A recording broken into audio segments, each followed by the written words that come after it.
শতাধিক পণ্য ও সেবার উপর মূল্য সংযোজন কর, ভ্যাট এবং সম্পূরক শুল্ক বৃদ্ধিতে ক্ষোভ প্রকাশ করেছেন জাতীয় পার্টির চেয়ারম্যান জি.এম. কাদের। রোববার এক বিবৃতিতে তিনি বলেন, নতুন করে ভ্যাট আরোপ করে সরকারের নির্দয় সিদ্ধান্ত হবে। এমন গণবিরোধী সিদ্ধান্ত থেকে সরকারকে সরে আসতে হবে বলে পরামর্শ দিয়েছেন জাতীয় পার্টির চেয়ারম্যান জি.এম. কাদের।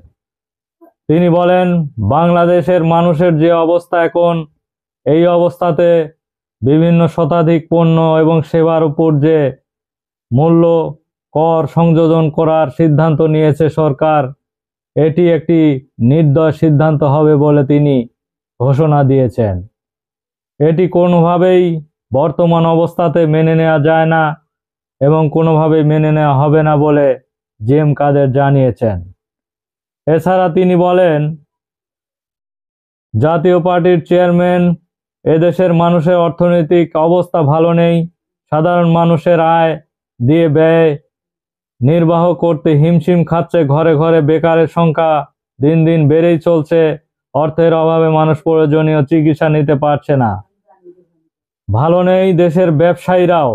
এদিকে মূল্যস্ফীতি বেশি, ডলারের উচ্চ মূল্য এবং ব্যাংকের অতিমাত্রায় সুদের বেড়াজালে দেশের মানুষের জীবনযাপন কঠিন হয়ে পড়েছে। এমন বাস্তবতায় শতাধিক পণ্য এবং সেবায় ভ্যাট বৃদ্ধি সিদ্ধান্ত দেশের মানুষের জীবনকে অসহনীয় করে তুলবে বলেও তিনি ঘোষণা দিয়েছেন।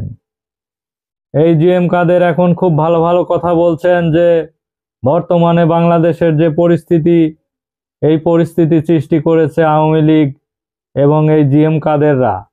জি.এম. কাদের তো একসময় আওয়ামী লীগের দোসর ছিলেন এবং তারা বিরোধী দল হিসেবে থেকেছেন, কিন্তু বাস্তবে নির্বাচন হলে তারা তাদের দল থেকে 5টি আসন পাবে কিনা এ বিষয়ে সন্দেহ রয়েছে। অথচ তারা আওয়ামী লীগের দোসর হিসেবে এই 15 বছর তাদের সঙ্গে নিয়ে নির্বাচনে অংশ নিয়েছিল। এখন বাংলাদেশের টাকা লুট করে বিদেশে পাচার করে এখন তারা বলছে যে কর ভ্যাট আরোপ করা যাবে না। কিন্তু সরকার বিভিন্ন দেশের পরিস্থিতি এবং বাংলাদেশের যে অর্থনৈতিক পরিস্থিতি বিবেচনা করেই কর ভ্যাটের আরোপ করতে চাইছে। বিবৃতিতে জাতীয় পার্টির চেয়ারম্যান গোলাম মোহাম্মদ কাদের বলেন, সরকার ভ্যাট না বাড়িয়ে অতিরিক্ত অপ্রয়োজনীয় ব্যয় কমাতে পারে। বর্তমানে বাস্তবতায় সাধারণ মানুষের স্বার্থ বিবেচনা করে সরকারকে সিদ্ধান্ত নিতে পরামর্শ দিয়েছেন জাতীয় পার্টির চেয়ারম্যান গোলাম মোহাম্মদ কাদের। তিনি বলেন যে এই গোলাম মোহাম্মদ কাদের ভ্যাট না বাড়িয়ে অতিরিক্ত অপ্রয়োজনীয় ব্যয় কমাতে তিনি একটি উপদেশ দিয়েছেন, যে আমাদের দেশে যেসব পণ্যর উপর অতিরিক্ত ব্যয় কমিয়ে বাংলাদেশে সাধারণ মানুষের উপর করের বোঝা চাপিয়ে না দিয়ে আপনারা এই কাজটি করলে মানুষের স্বস্তি আসবে বলে তিনি ঘোষণা দিয়েছেন।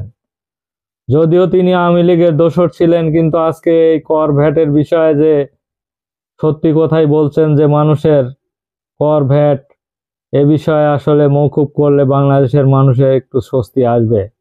কিন্তু বাংলাদেশের মানুষের অর্থনৈতিক যে অবস্থা, এই অবস্থাতে আসলে কর ভ্যাট যদি আরোপ করা হয় নতুন করে, তাহলে মানুষের আসলেই নাভিশ্বাস উঠে যাবে এবং মানুষের অনেক সমস্যা হবে।